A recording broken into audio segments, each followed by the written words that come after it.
दोस्तों, आज की कहानी है सासू माँ सिर्फ आपकी बेटी ही नहीं, मैं भी थकती हूँ। दोस्तों, कहानी शुरू करने से पहले अगर आपने चैनल को सब्सक्राइब नहीं किया हो तो कर लीजिए ताकि आपके पास पहुँच सके हर नया वीडियो। मानसी का सिर दर्द के मारे फटा जा रहा था। समझ में नहीं आ रहा था क्या करे। जूठे पड़े बर्तन उसको मुंह सिड़ा रहे थे।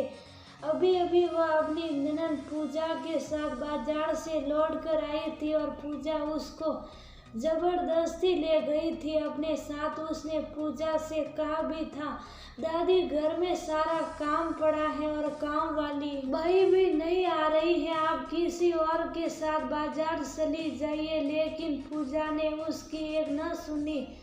मानसी सोचने लगी, जब जब पूजा आती तो हर बार यही होता।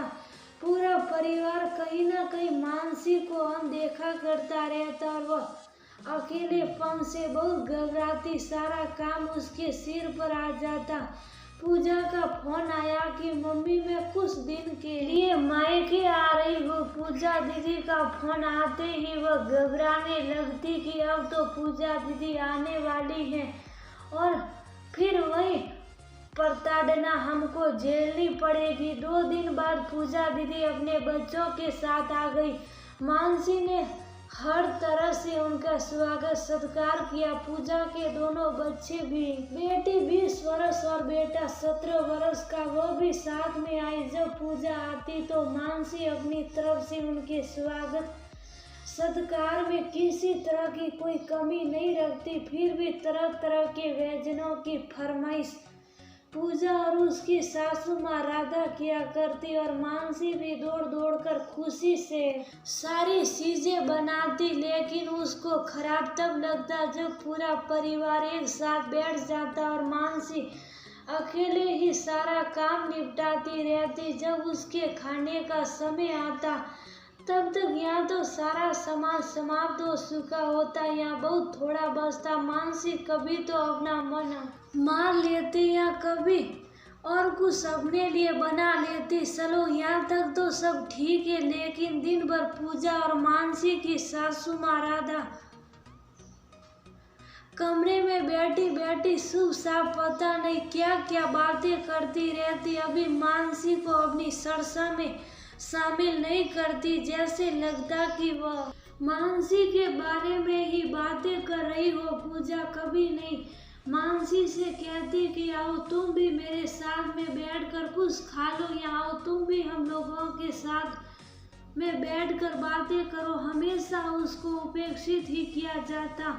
यहाँ तक उसके पति रमेश भी अपनी बहन की खातिरदारी में मानसी को तरह तरह के व्यंजन बनाने के लिए बोलते रहते। पूजा के दोनों बच्चे भी अपनी माँ के नक्शे कदम पर चलते हुए वैसा ही व्यवहार करते। जैसे ही मानसी थोड़ा देर आराम करने के लिए बैठती वैसे ही आकर बोलते, मामी हमको ये चाहिए, ये दे दीजिए। मानसी कहती कि जाओ अपने आप जाकर ये सामान ले लो। लेकिन तभी राधा बोल पड़ती, 4 दिन को बच्चे आए हैं तो क्या उनके लिए इतना भी नहीं कर सकती हो। मानसी को जबरदस्ती मन मार कर उठना ही पड़ता। कभी राधा ये नहीं सोचती कि सबके आने से मानसी का काम इतना बढ़ जाता है तो उसकी कुछ सहायता ही करवा दे। या पूजा भी कभी नहीं ये सोचना चाहती थी कि थोड़ी सी मानसी की मदद करवा दे।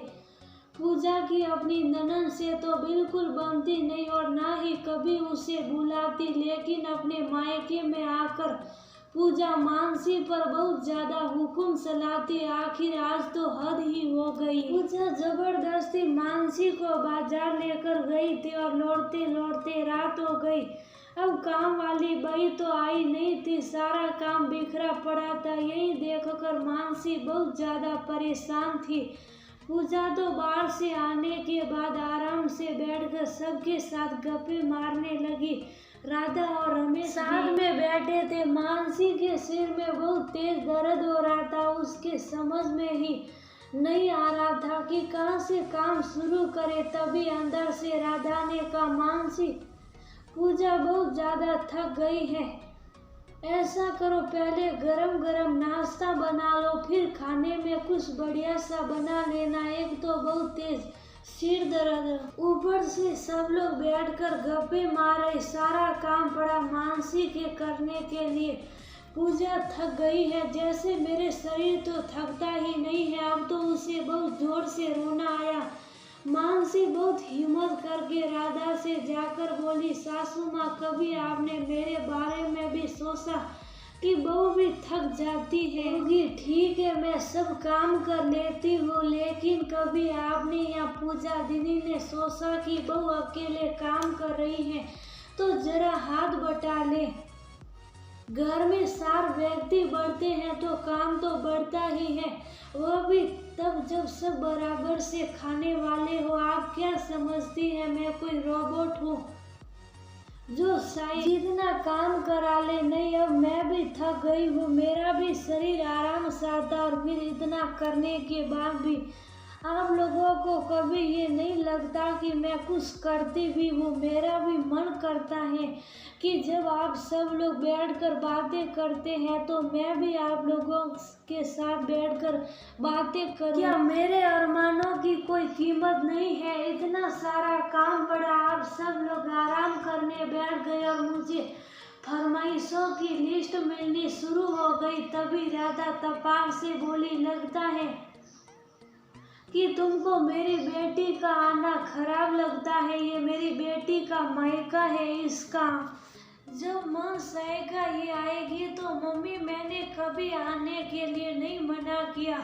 मैं तो बस ये चाहती हूँ कि जब दीदी लोग आए तो आप लोग बस थोड़ी सी मदद करवा लीजिए तो मुझे भी अच्छा लगेगा। ये कहकर मानसी की आंखों से आंसू बहने लगे।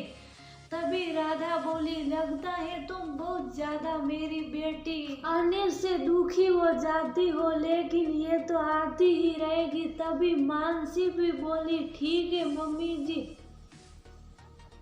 अब से जब भी पूजा दीदी आएगी तब मैं या तो मायके चली जाऊंगी या फिर आप लोग मेरी सहायता करवाइए।